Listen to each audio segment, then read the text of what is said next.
चाहिए कि ना पहनना चाहिए? बोले हाँ, ये बात तो आपने चौकी कही, चलो आगे इंतजाम कर देंगे। इतने में कंस का धोबी दिखाई दिया। जैसे ही कंस का धोबी दिखाई दिया, वैसे ही कन्हैया जी ने पीछे से आवाज लगाई, अरे मामा। पीछे मुड़कर देखा, मुझे मामा किसने कहा? अधिकारी से ज्यादा अकड़ अधिकारी के चपरासी को होती। बड़े अकड़ के बोले, मामा किसे कहा? बोला आप ही को मामा कह रहे हो। बोले काय को? बोले अरे यहाँ के जो राजा है कंस दे हमारे मामा है, ताई से जो मामा के गांव के सब लोग होवे सो मामा ही लगे, तो मैंने आपको मामा कह दी। बोले अच्छा, तो तुम्हें ही कृष्ण और बलराम हो, बड़ो आपको स्वागत होगा ना, मामा ने पूरा इंतजाम कर रखो। बोले अच्छा, महाराज ने अगर इंतजाम कर रखो तो एक काम कर दो, मोए और मेरे जितने ये ग्वाल बाल हैं इनको अच्छी अच्छी चौकी चौकी पोशाक दे दो। डोबे वाला वारे गवार वालों, जंगलों में गैया चराने वालों, तुम क्या जानो अच्छी पोशाक पहनना। भगवान को क्रोध आ गया।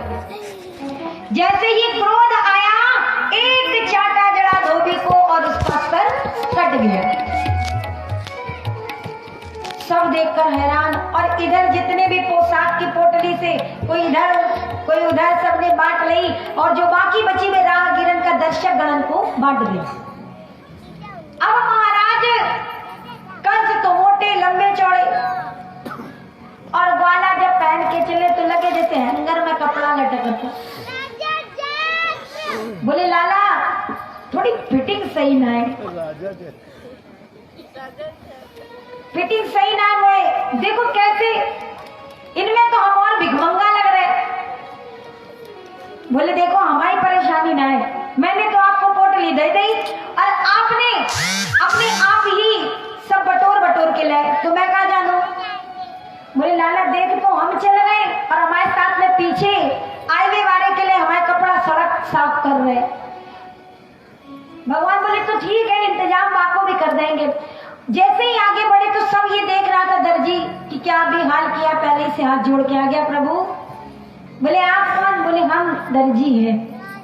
अच्छा तुमने एक काम कर दो भैया, हम आप ही को ढूंढ रहे थे, ये हमारे सारे सखा है, इनके जो ये फिटिंग नहीं हुई इनकी फिटिंग बिल्कुल सही शॉर्ट कर दो, नाप के इनकी पोशाक बना दो। बोले ये तो 2 मिनट में कर देंगे महाराज, आप आइए। सबकी पोशाक उनके अनुसार बन गई। अब बोले अरे लाला अब तो मजा आएगा, वो आनंद आएगा। भगवान ने उस दर्जी से कहा कि जाओ खूब फूलो फलो, आशीर्वाद दिया। और आज देख लीजिए, जितना कपड़ा महंगा नहीं उससे दुगनी महंगी सिलाई होती है, खूब फल फूल रहे। और कहीं दूल्हे सरकार का कपड़ा मिल जाए तो जय जय, कोई बात कहनी क्या। बोले लाला ये सब तो सही, लेकिन हम सब लोगों को माना। बोले अच्छा चलो माओ को इंतजाम कर दे। श्री सुदामा नाम का एक माली मथुरा में रहता था,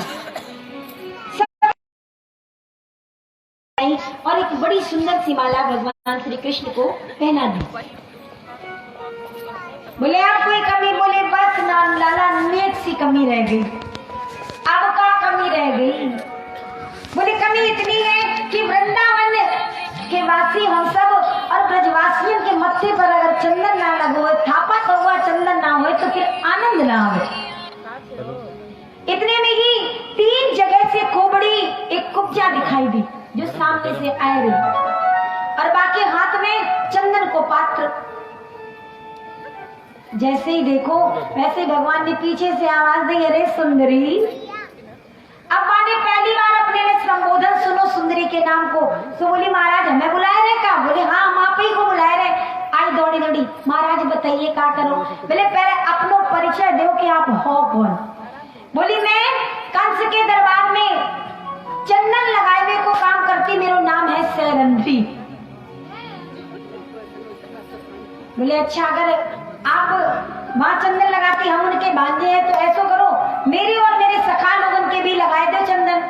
अब उसने कन्हैया जी को जैसे ही चंदन लगाना प्रारंभ किया, ग्वाले आ गए, महारानी देख हमें लगा दिमाग में इनको लगी। चंदन लगाना प्रारंभ किया। ब्रजवासियों में गलछप्पा समुदाय के लोग इस तरीके का चंदन लगाते हैं कि पूरा मुख चंदन से भर जाता है। अब इतना थापक थौआ चंदन लगा कि पूरे चंदन का पात्र खाली हो गया। ग्वाला बोले, लाला अगर ये दरबार में चंदन लगाती तो महाराज कंस इसको धन देते, और हम सब ने चंदन लगाए दो, पर तुमने ये कुब्जा का कछु दियो ना है। कन्हैया बोले, हम तो इसको वो देंगे जो कोई नहीं दे सकता। कन्हैया ने 3 जगह से टेढ़ी कुब्जा को एक हाथ कमर पे रखा और अपने श्री चरण से उसके एक अंगूठे को दबा दिया। एक हाथ उसकी टोड़ी पे रखा। दाऊ बोले, लाला ने संभल के वृंदावन ना है। बोले, लाल मोए पता है दाऊ जी वृंदावन ना है। दाऊ जी तो पीठ करके खड़े हो गए। गर्म पानी दिया है। इतने में ही भगवान श्री कृष्ण ने एक झटका मारा, और झटका मारते ही 3 जगह से जो कुब्जी टेढ़ी कुब्जा थी वह एक सुंदर स्त्री के रूप में परिवर्तित हो गई। सब लोगों ने देखा, अरे भैया ये केवल पहलवान ही ना, ये तो जादूगर भी है। जय घोष होने लगी। सभी व्यापारी वर्ग स्वागत करने लगे। आगे बढ़े। जहां पर धनुष रखा हुआ था उस सभागार में प्रवेश किया।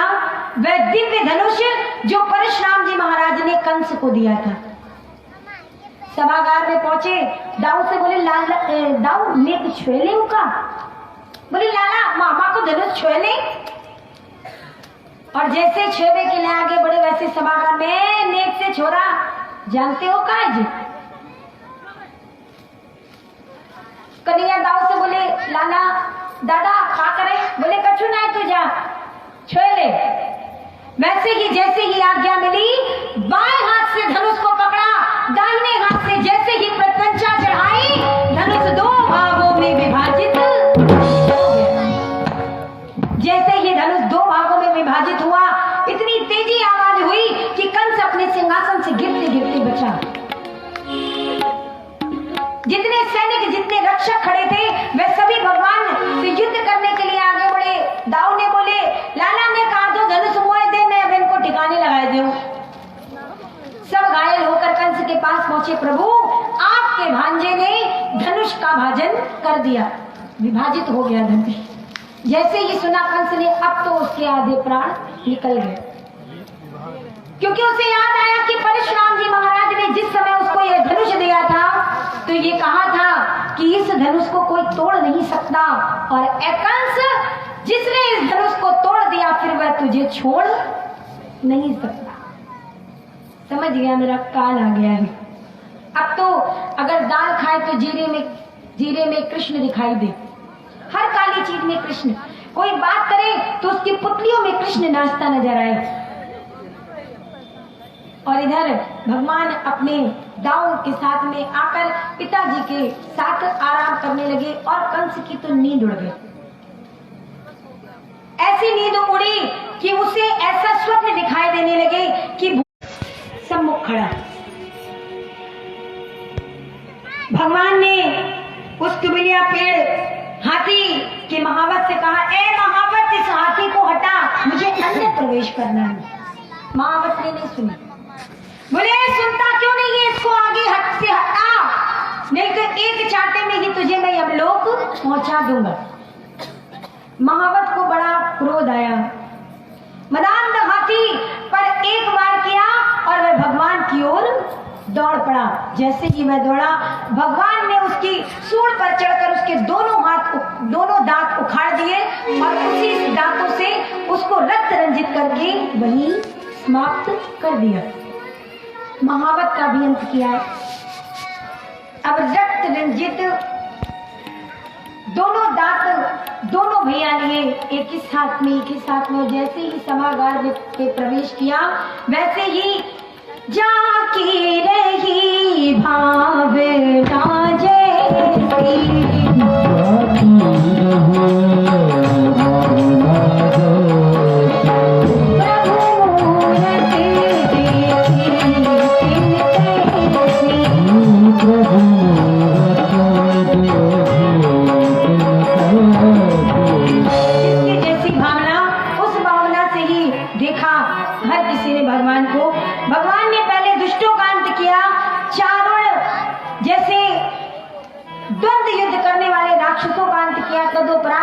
भगवान कंस के सिंहासन पर आए, कंस के बालों को पकड़ा और नीचे गिराकर अंत में उसको प्राणहीन कर दिया। इधर देवकी और वसुदेव देख रहे हैं कि हम अपने छोटे से लल्ला को जिसको छोड़ कर आए थे वे इतना बड़ा हो गया।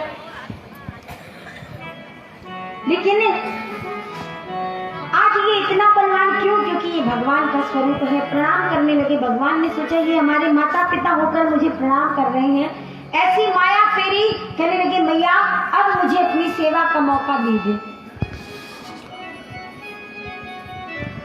इधर जैसे ही कंस का अंत हुआ, सभी कंस के जो भय से इधर उधर यदुवंशी चले गए थे सब आए, उग्रसेन जी का तिलक किया गया। और अब कन्हैया अपने नंद बाबा के पास पहुंचे कि बाबा आप कहिए तो अपने जन्म देने वाले माता पिता की भी कुछ सेवा कर ली क्या? नंद बाबा हृदय में एक विरह की आग लेकर चले आए कि जिस कन्हैया के बिना